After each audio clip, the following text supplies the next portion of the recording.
So my name is Reid and I'll be going through how to fix a bad report for the session today. But before we start on that, let me do a little bit of an introduction on myself.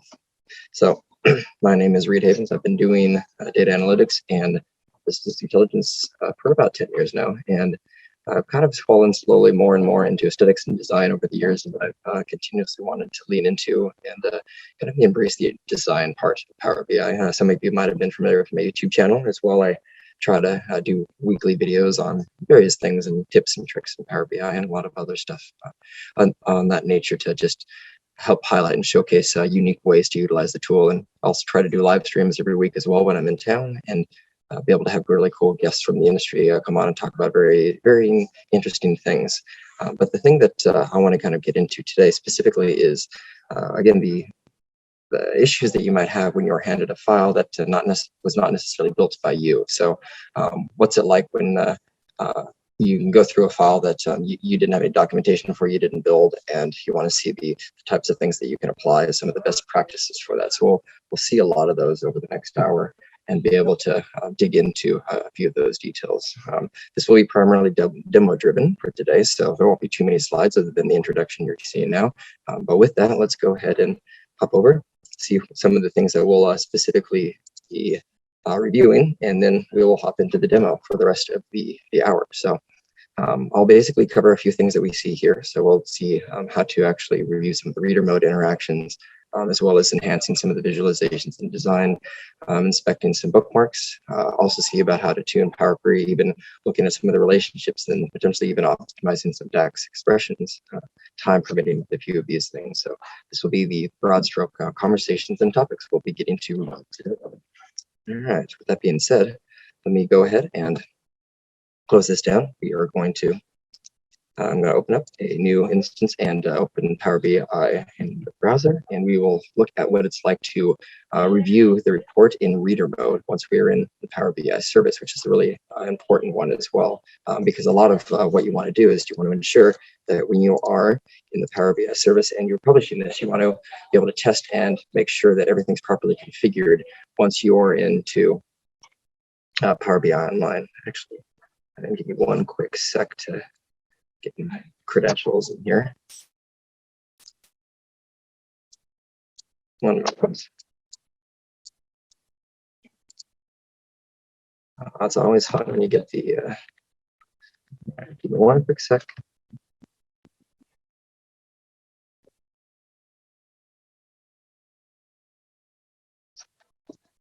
Oh.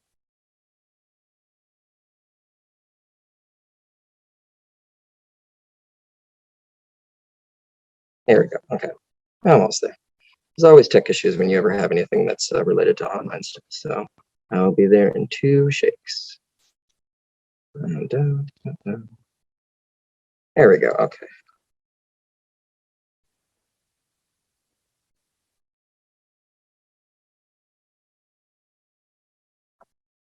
Beautiful.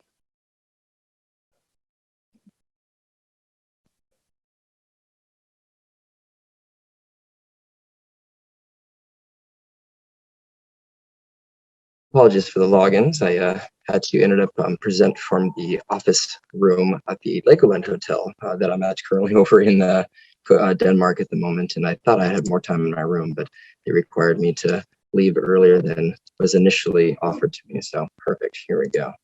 Okay, excellent. So we have the report in front of us here that is coming up.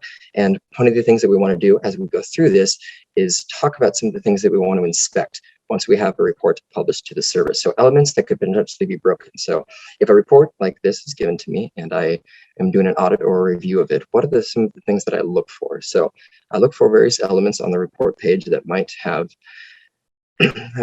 oddities or buttons that you don't want to click, things that are, I would say, broken or standing out. So one example that we have up here, you can see that there's kind of like a scroll bar attached to this. That is an issue with the layering that is happening. So in this case, this is something that I would say kind of is a bug in the design itself. If I go over to edit here, you can see that using the selection pane and actually turning that on. Here we go. Okay, let me actually full screen this one. Here we go, full screen that. So in this case, this is a object, that should technically be front to actually cover up that. So those are some of the things where, as you are doing considerations for design, especially if you're layering objects together to make a new object or combining them in any way, you want to ensure that there is proper configurations in the selection pane to allow you to do this. Another thing that I'll also mention that I look for, one of the first things that I attempt to notice for any developer that is handing off a report to me, or if I'm helping to clean up a report for a client, I look to see how organized and grouped their selection pane is. So a better example would be this fixed page, which I would say has been cleaned up and designed in a little bit of a better thought process. We can see that we have all the selections over here and everything, but it's grouped very organized and neatly. So organizing objects in and giving them proper names in the selection pane really helps to clean up the model and also group things that are related together. As an example, the entire title section and everything underneath it has all been grouped. So there's an easy way to not only hide and show it, but also move it around. So that's some of the things that I do look for. But reviewing some of these, we just going back to that initial conversation, we want to make sure that proper layering is one of the first things that we look for as well. Now, today, I will say that the only place to test reading mode is in the Power BI service. Microsoft, during their the release plan, does have notes and a plan to eventually add features like this in additional updates in the future in Power BI Desktop. But unfortunately today, the only true real way to be able to actually test out any of the UI features such as header configurations, anything else in reading mode is something that has to be done in the service. And by header configurations, I'll give you some examples. So as we hover over some of these, we'll notice that we have little helper icons that are indicated above some of these as well. So here's an example where there, I would say, other half-finished features have been implemented. The person here, whoever developed this, in this case, in our scenario that we have, forgot to update the title in this section. So we no longer have we have a tooltip, but it has not been fully completed. So this would be an example where I would then figure out what would be needed to go into here. But it's one more place where there is a half implemented feature that was added to this. And as we continue to scroll over, here are some other examples where, honestly, I would say we don't actually need the pin visual on here. This is something that for this card particularly, we don't really need to pin it. I also don't need this icon here. That's something that I do not need specifically on the cards. The only thing that I wanted to keep here in this case were just these two icons. So this is a card that I'm going to come back up to. I'm going to edit. I'm going to select the card here. And if you have not done this before on a visual, you can individually per object on the report page choose what header icons are available. So you can actually disable the pin if I wanted to. I can actually disable copy as well. So I basically can choose which icons to show or hide. In this case, I'm going to show you the effect of hiding everything except for the help tooltip icon. So we're going to go back to reading view and save that. There we go. And now we can observe that once I've configured that, we're all the way back to simply just showing this icon. So you can configure this to have as few as possible. Now, one thing that I've wanted and I've requested from Microsoft over the years is the ability to have these turned off or certain ones turned off by default. Technically, there are ways to configure a JSON file and a theme file to do this, but I would say it's not officially supported in that capacity. So those are things that you want to be aware of if you're potentially doing any advanced edits to change some of those configurations. But these are things that you just want to make sure you want as few of them on as possible to allow the report to work effectively. So in another situation, we have the sparkline that I've layered onto here. But this is a situation where you might want to turn off the header entirely in one of these sections. So I'm going to click that. I'm going to come down to this one. And in this case, this was something that was left on. So I actually want to disable the header entirely for that visual. Go back to reading mode. Select save. There we go. So now I've ensured that that header doesn't pop up because you don't want those pop-ups coming up and interfering with the report experience, especially when you want to blend things together. So those icons here were not particularly useful. So it's a scenario where you can see why I would want them turned off. Another thing to consider with layering, if I click that background object, you can notice that it's technically a text box that I've formatted in the background. So there is additional layering considerations that we should consider when we are looking at this. So that's something that we also want to actually edit to make sure that that pop-up does not happen. So I'm going to come back to the edit mode here. There we go. And if I click the background object, there's a specific setting to ensure that this stays in the background. So maintain layer order down here.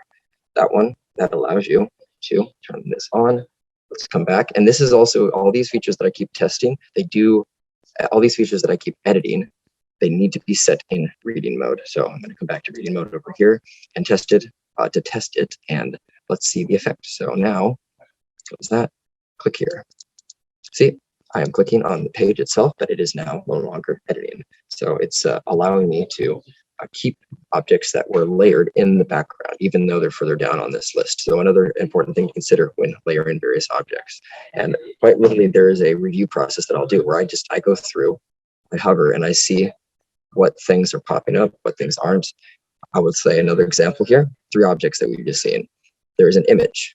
I don't need a pin. I don't need a spotlight. Like, these features are not needed for this image. It just should be here without any pop-ups. The bookmark here, bookmark buttons, I would argue. Same with the background object as well.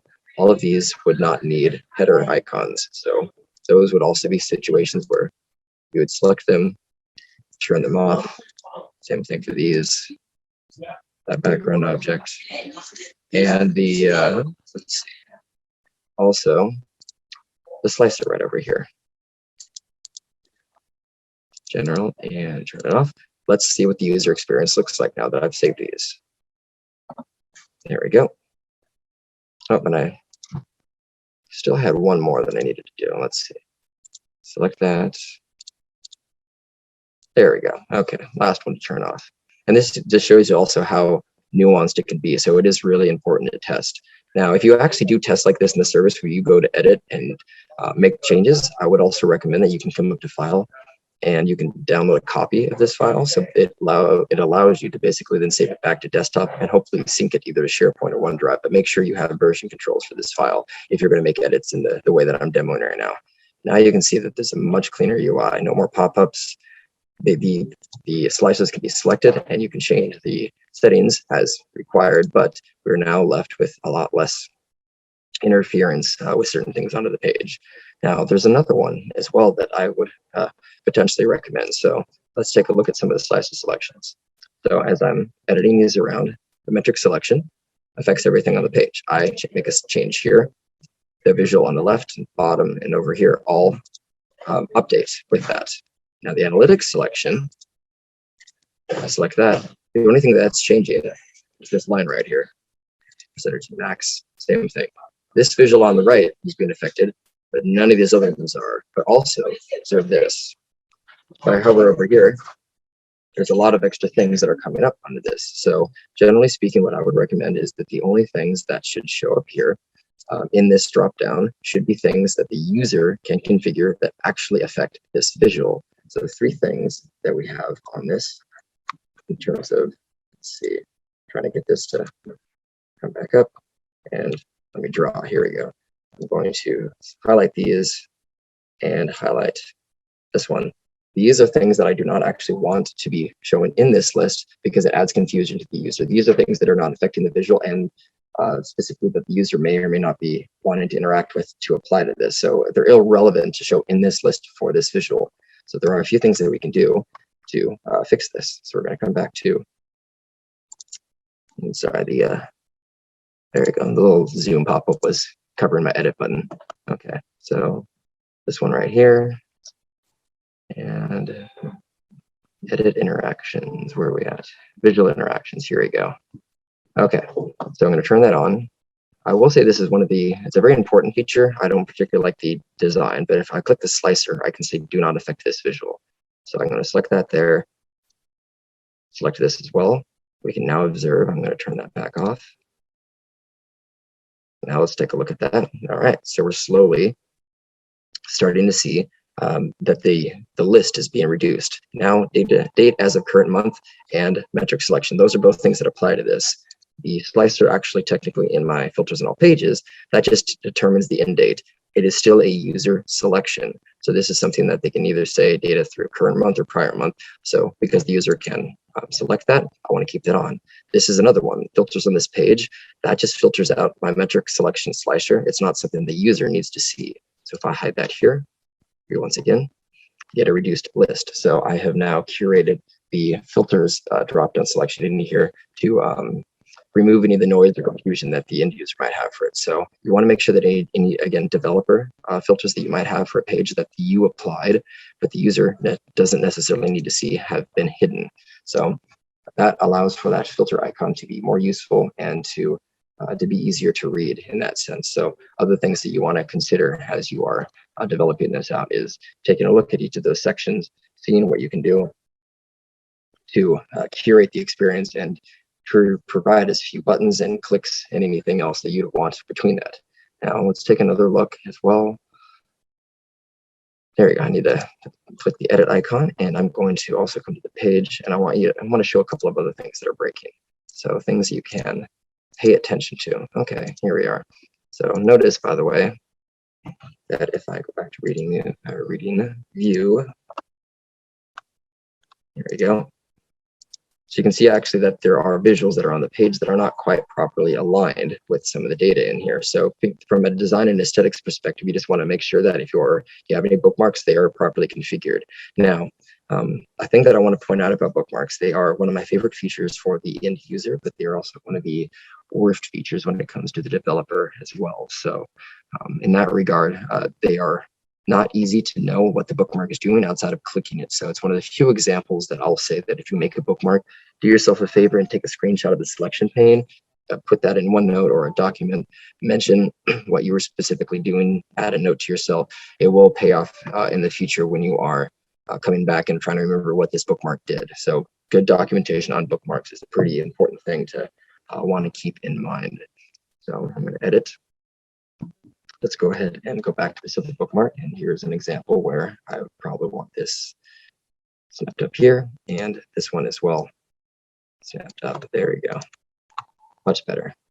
Now, continuing also some conversations on design, I will say as a best practice, generally speaking, if you are displaying any data chronologically, you do not want to be using that on a bar chart. I've seen people sometimes do this, but the best visual for chronological data over time, or dates, is you want to make sure that those are going to be on,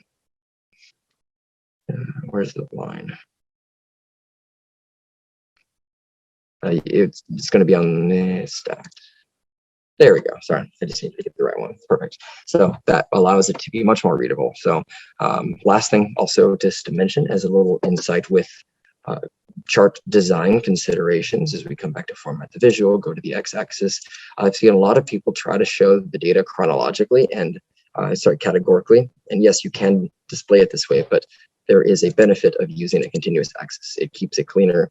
It displays, it can allow for a display of a lot more time periods this way. And in general, most of the time, you don't need the context of every single month and year on the axis when you can get that from the tooltip as well. So when you are trying to at least show data over time in a more compact form, it is usually recommended to do a continuous axis if you have the ability to. Last thing to mention in relation to that as well is the column type does need to be date as a data type. So if this was an actual text column for month and year, this wouldn't actually be allowed for the continuous axis. So generally when you have the columns that you're making in the model, I would recommend using creating a calculated column that would be using the startup date or something else that grabs the first of the month, format that as a month and year, instead of actually using the format function or something else that would convert it to text. We will be seeing that in a little bit when we hop into Power BI Desktop, but just as a little consideration to mention there. Okay, let me go back, save this. And let's look at some of our other pages as well. So continuing through this, here's another example. You want to make sure that the tooltips are working properly. So this was a tooltip page that needed some work done on it. So that would be another opportunity to go do a review and figure out where you might have an opportunity to fix the potentially the broken visual, see if there is a measure that needed to be worked on there. But that's another part of the review process where I literally will go through and just scan with my mouse over the report, stop at the data points, see how the tooltips are working, see how the interactions are working as well between visuals, making sure that the interactions work at an appropriate level. And one other thing you can do too is you can decide how the cross filtering works. So right now, let's go ahead and go to edit again. You're going to turn back on, edit interactions. There we go. Let's select this visual. Now you have two choices. I can do highlight filtering, or I can do filter. Now, taking a look between these two, you can actually see that there's quite a lot of a better design with regular filtering versus cross filtering between these two. So this would be an opportunity to consider that and ensure that the right type of interactions are happening between the two of them with each of these. So also consider when you select a visual, what type of cross filtering will go between the two. There we are. That's regular filtering versus the highlight provides a much better filtered experience. So just curate that and allow an exploration of how the communication happens between visuals as well. So not only do you disable them sometimes, but you just want to choose the correct one between either highlight filtering or standard filtering, I would say. Okay. Saving that. Let's go ahead and come over to our page 2. There we go. And similarly here, you can see that there's actually a disable filter over on this visual, depending on how we want these to work. So not only do you want to make sure that things are working, but also just check to see if there happens to be any interactions that have been turned off. It's not as common of an effect that I see, but there are times where I have observed that certain visuals have not interacted with each other, and it wasn't documented in a report that I've taken over. So I'd say that's my last thing in the visual interactions conversation to review. Now, with this being said, I think we've covered most of the stuff that we've seen in the reading mode view. So I want to go now and hop into Power BI Desktop and explore those as well. So let me close this out, open Power BI Desktop. Now, as I mentioned, I want to discuss the design about that calendar table column again. So thing number 1 related to month and year. So when I need to display that as month year, there we go. When this is a date data type, and I'm going to put in just doesn't really matter what the calculation is. Let's just go ahead and throw something into here. There we go. When it is a date data type in this column, we can observe that up here. We can see that the data type is set to date, and we can see that it has been formatted to month and year. Now, if this was set to text, it will only ever be able to display every single category. It can have a correct order, and I would also have to figure out how to sort it because it will also sort alphabetically by default. So generally speaking, instead of using format or anything else and converting it or setting it as a text data type, my recommendation for one example of a month year column would be to use the start of month against a calendar date. There we go. And we can set that now to date. And then give it a proper format. Now, one other pro tip I would mention as well, looking at it from this perspective, I generally speaking, I prefer month short as a format versus long, just because you have September takes up a lot more room than July. So they added a little while ago, about a year or two ago, the ability to do custom formatting. So if I do YYYY, you can do a custom format strings, type it right in, and then you get that applied over here. So you can shorten that down and get a much better and cleaner access in these cases between them. So, all right, perfect. So we're going to continue this through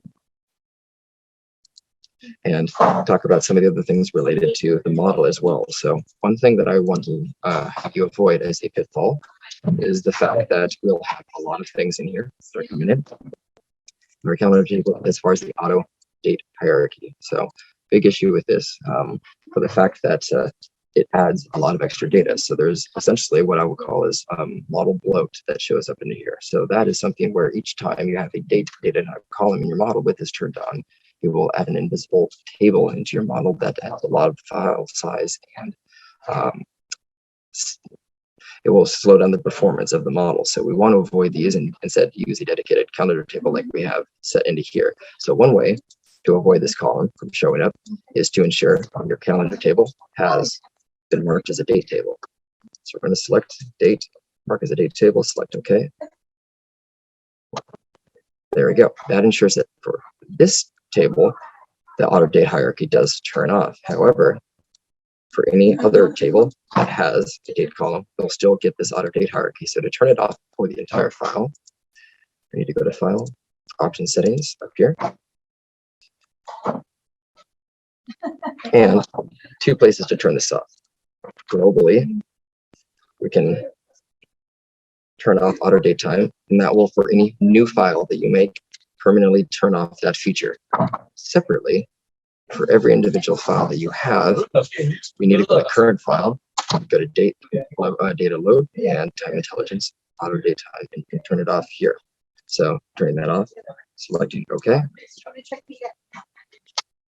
And now we can see that for any other date column that we have, that is no longer showing up for the auto date time. So saving this file, you'll actually see that often you'll get a reduced file size from this.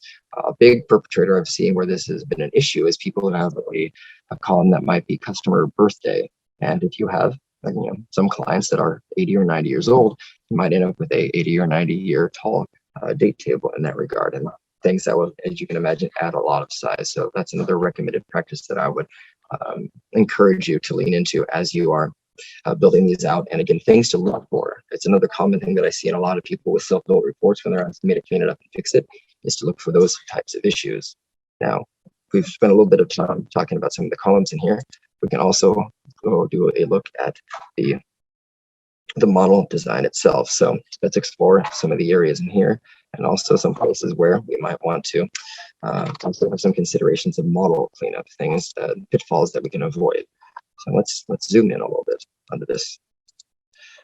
Okay, so what we have up here is a couple of other fields where we can see some opportunities to potentially either expand or reduce the complexity of this. So number one is the site data details. We notice right now that there is a row ID relationship and one bidirectional one-to-one relationship between row ID between these two. So anytime you see the one symbol, that means that both sides are unique. So these actually have the same granularity and the same number of rows. So this would actually be an opportunity that I would recommend that any details that are being contained in this table don't necessarily need to be kept in a separate table. I would recommend that these should be combined, and you should have a single master fact table that contains both data in there. So there's very often not a need to have a one-to-one relationship between two tables versus just combining them or joining them in Power Query.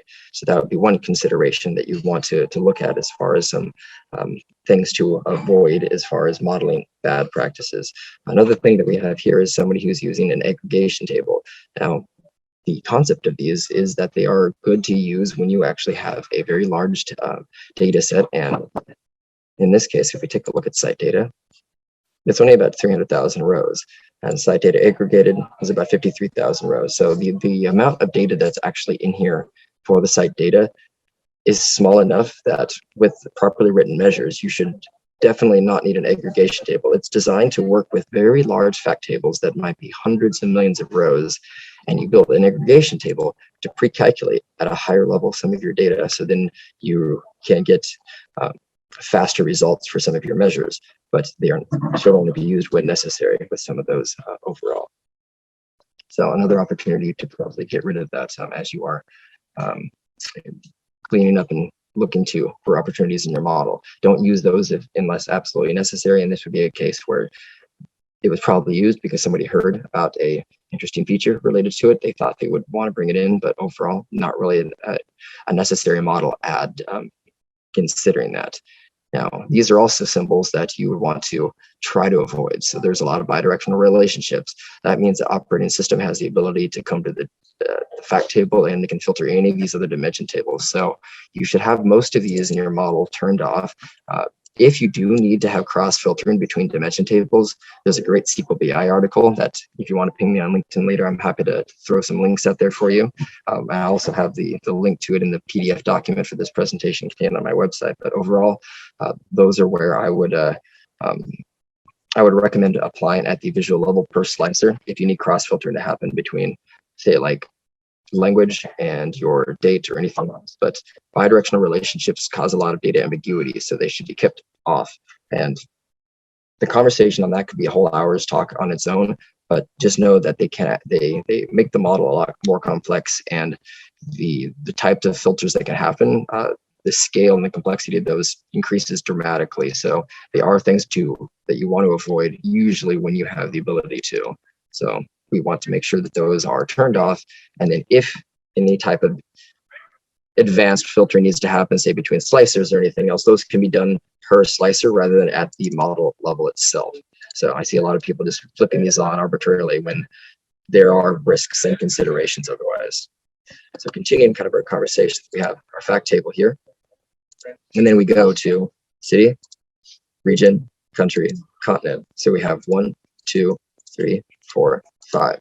We have 5 different tables that are connected to allow for continent data to be able to either group by or filter all the way down to my fact table data as well on the site data table. So it's a performance consideration. Each time a relationship gets further and further away in the model, in a snowflake design like we see here, that's going to cause a lot of performance issues. So this might be how it was built in SQL or a database, but it's not how it's not the proper configuration for the tabular model for Power BI. It's going to have a performance consideration. Instead of a table for each single level of this hierarchy, we would instead want to have a single master table. So something closer to a master single geography table instead that would allow us to pull that in instead of all of the other ones. So this would be an opportunity where we would want to actually combine these together and use Power Query to do a series of merges or joins and consolidate these down. So another recommendation there is to allow these to collapse together and have one single master table. So my other additional encouragement. Well, the other downside to this as well is when they are split up like this, you are not able to create a hierarchy from them, because a hierarchy can only be made from columns from the same table. So you are limited in also even being able to relate the fields together in the field and model design. Now, discussing fields, as I just mentioned, in hierarchies, there is an additional thing that we can also review as far as kind of doing an auditable review of the fields pane as we're looking through this. So I'll get to the measures here in a second, but part of the design, especially for upgrading the usability and the user experience for people connecting to this report, is you want to ensure that only fields that will be necessary and relevant to the report development experience. And I actually just did a video on this that was released last week, which are five reasons that you would want to hide any of the fields in your fields pane.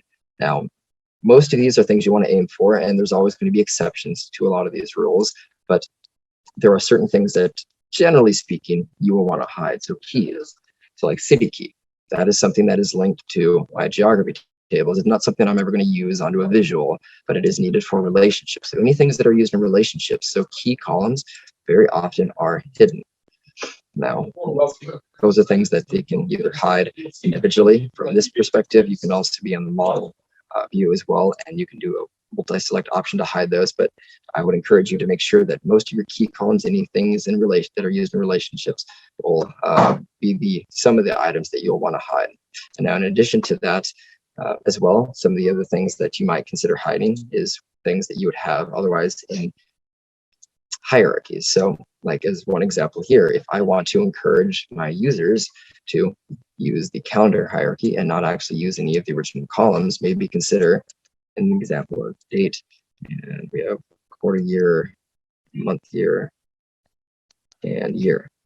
Those are the source columns. So do we want them to be used individually? Do we want them to be used as part of the hierarchy only from the calendar table? But how I do want to encourage our users to use which fields, whether or not individual or hierarchy, are considerations to have as you're building out this model. Now, another thing on top of hiding columns, I would also recommend potentially organizing them in a way with folders. So one thing that I've seen that Matt Allington did that I liked quite a few years ago was using groups to organize hierarchies versus columns. So we could do things like this, where we can put our hierarchies into a hierarchy folder, especially if I have more than one, and then all the rest of our columns can go into a folder for columns inside of our table. And then I will drag the last two into there. So it allows you to kind of separate different things that you have in your model by the type and purpose of what they are. So now I have separate buttons for my columns and hierarchies contained in here that allow for a nice organization of that. So another encouragement there with that. Now, continuing kind of on the conversations we have of fields to hide. Generally speaking, when you are working with anything in a fact table, if you have a column that's going to be calculated, I would encourage to usually hide the original column. So use the visitor ratio. That's something that I'm probably going to create a measure on top of that I will eventually use to display in a visual. Now, once I've created anything that is a measure that is being used into here, my encouragement would then to be hide the original column that is servicing that measure. That encourages, once again, the users who are developing this to be able to develop reports off of this to then enforce that they are using the measures themselves here at the top. Now, one thing that I really like to do is I prefer to create a measures folder. So we can see at the top that there is a folder that at least is containing our measures, but we also have a ton of calculations in here as well. So if you can, please recommend to apply some subfolders. So easy enough to do, similar as we've seen with the column organization. Let's just assume these are actually going to be my demo ones. So I'm going to put these just in a demo folder, but you can see very quickly, at least if you organize these to a degree, that at the top level, let's put this folder 1.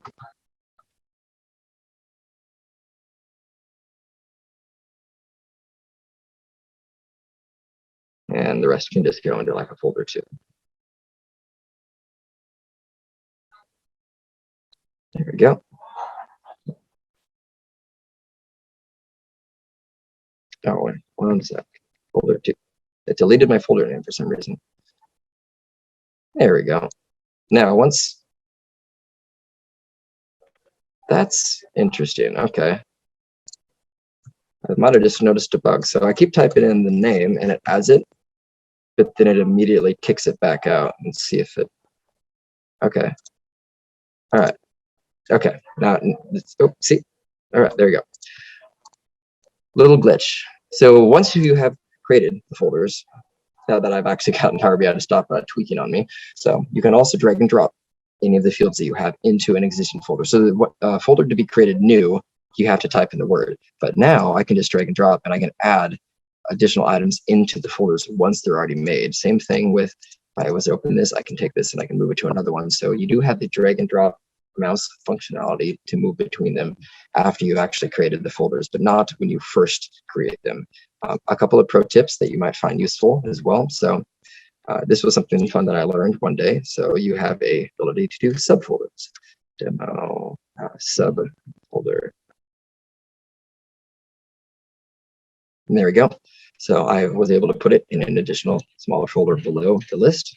And one final little trick that I'll mention into here too is the unfortunate part is the folders are sorted alphabetically. So they will always be at the bottom of this list. Now, if I want to encourage this to be at the top of the list underneath the demo, my pro tip for doing that would be something like this. You put a period right in front of it.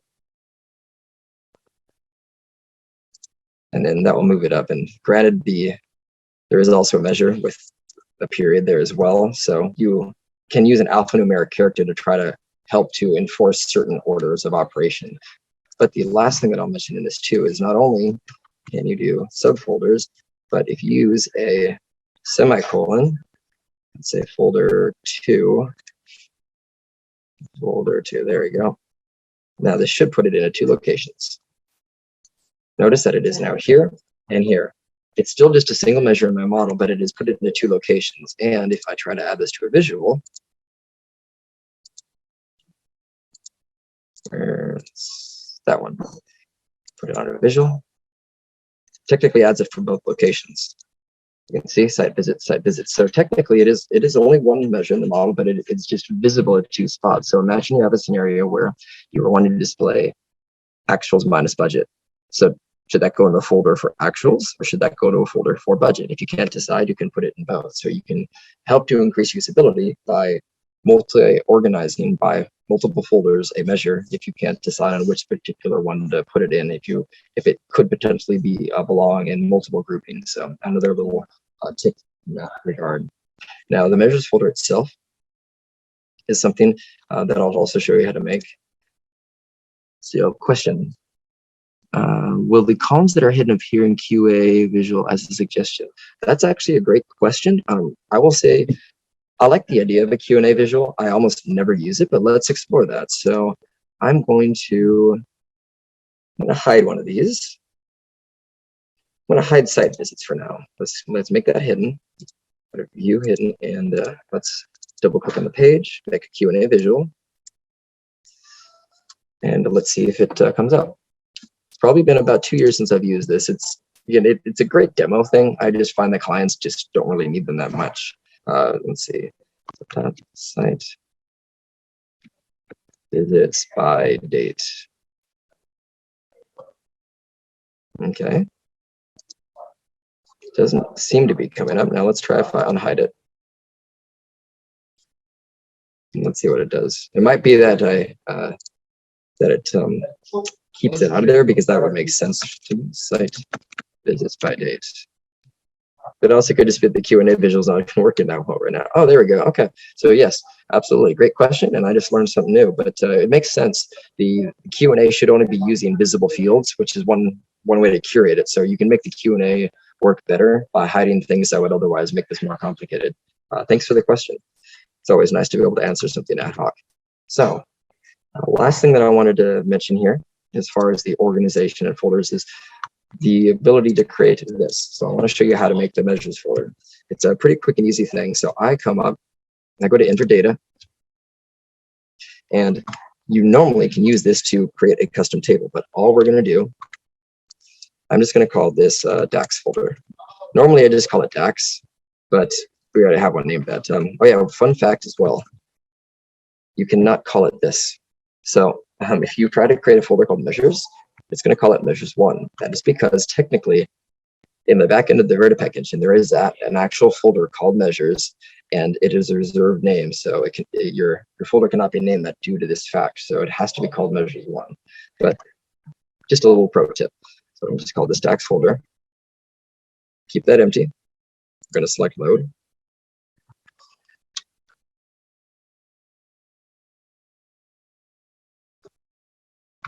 There we are. It shows up over here as a normal table for now.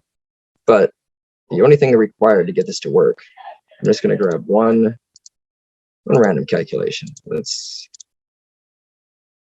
grab. I'll grab this one. Doesn't really matter what it is, as long as there's at least one measure in your measures folder. There we go.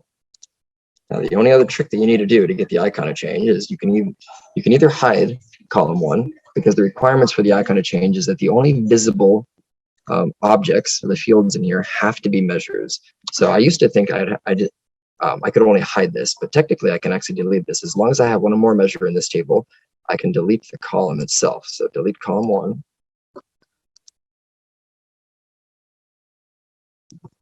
There we go.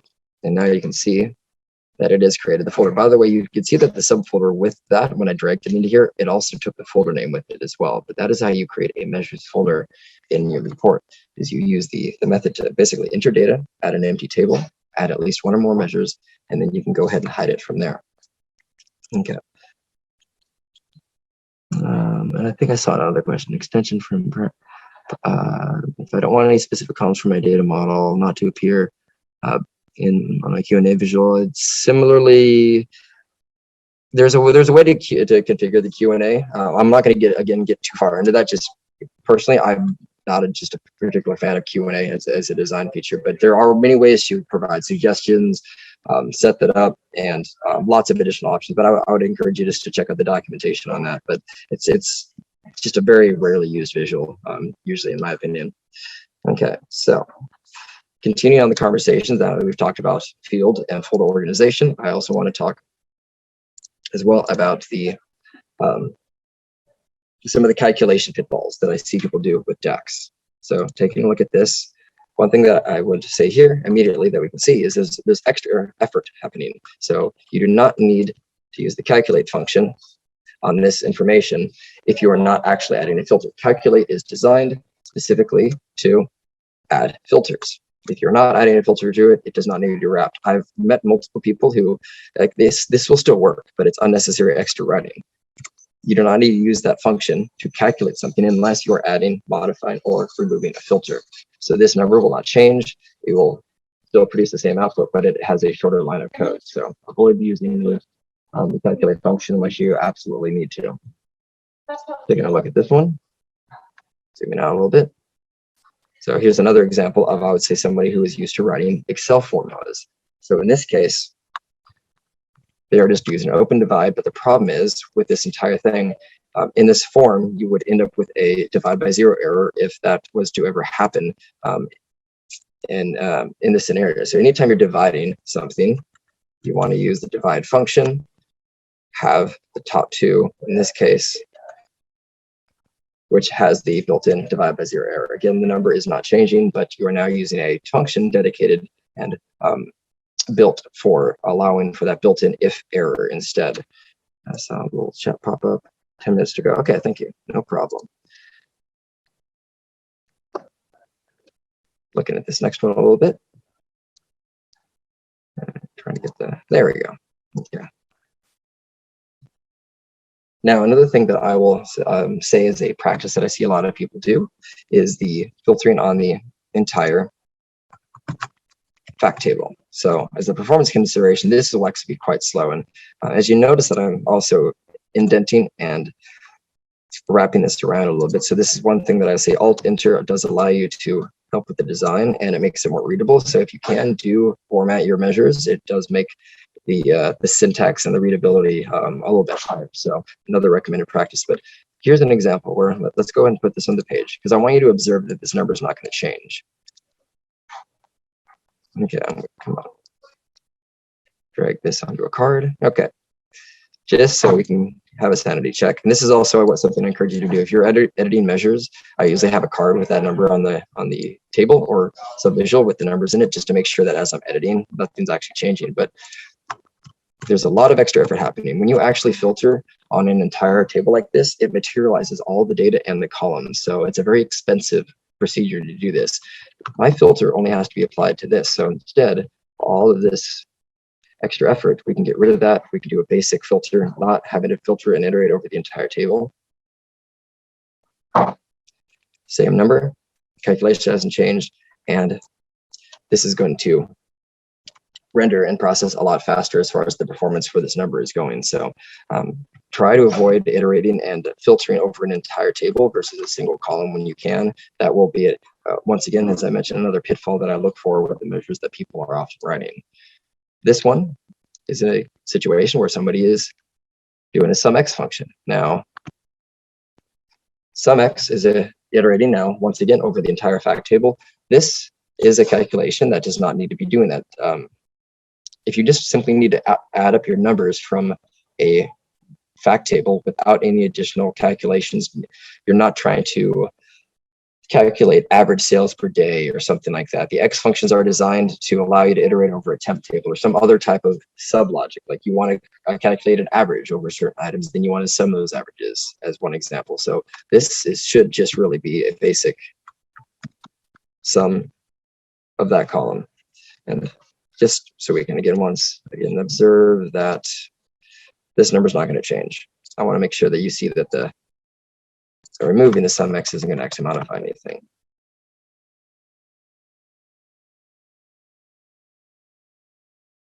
There we are. New visitors popped up into here, and that allows us to change the measure. It's going to be running a lot faster, and we have reduced the complexity of that calculation as well.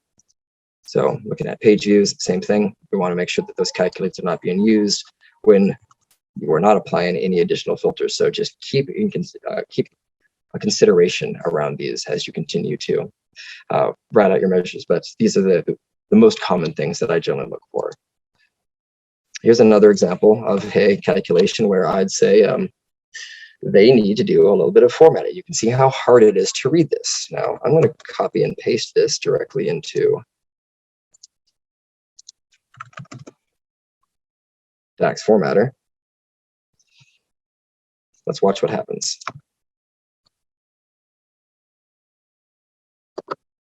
Beautiful. I don't know about you, but I'd say that that is a lot more readable. Yes, it is a large body of code, but comparatively, it's significantly more readable. The variables, for one, make it a lot easier to read once you actually have the logic and everything happening at the end. But when possible, use DAX formatter, or if you have the ability to install external tools. Another really good one for this that makes it really easy to do is using Bravo, which is made by SQL BI. That has a built-in formatter. I would encourage you actually as the probably the third recommended external tool that often is good for people to install outside of Tabular Editor and DAX Studio. That third one is definitely going to be Bravo. It's very useful to not only breaks down, as you can see, your model shows you where your size is, a lot of things related to that. Other details I won't get into today, for at least the scope of this demo, but the thing that I wanted to point out is the format DAX option. So over here, you can see that 77 measures, so 73 to format. You can select that. You can select format selected. It automatically does that, and it saves it back to your model. So that is auto-applied to the model when you do that. So Bravo is a very, very fantastic tool in that regard.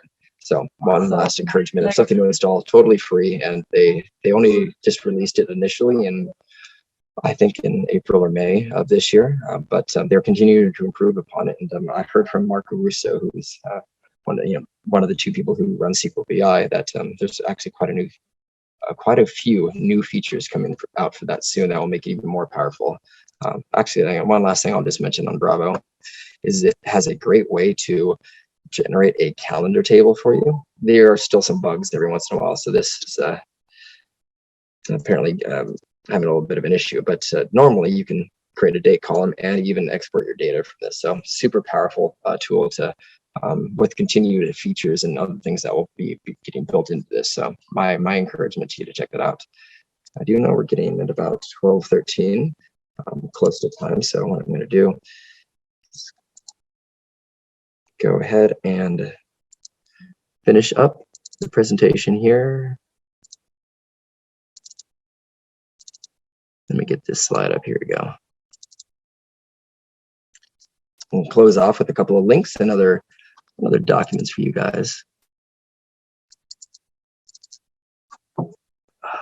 Come on.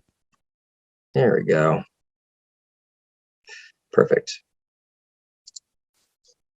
Come on. Sorry, my slides are having to download. Okay, there we go. Boom. So considering everything we've seen today, hopefully you found some useful information, both from the reporting, the modeling, the field organization, and even some of the DAX practices. There's also some other things as well available in the PDF for download that's on my speaking events page that has some tips and tricks on Power Query as well that we didn't quite get a chance to get into today given the time. But if you're wanting to see more of that, I'd recommend also checking out my YouTube channel. I have a lot of great videos on these things that I, like I said, try to release every week. When I'm home and not traveling, I usually do that Tuesday recorded video and a Friday live stream on lots of interesting things related to Power BI. The discount code there for DPS 2022 is a thank you for tuning in. And if you want, that goes to my website to allow you to get 30% off anything available there. This QR code will take you to my main page, and you're also welcome to drop me a link or a chat on LinkedIn, and I'm happy to answer any questions related to that.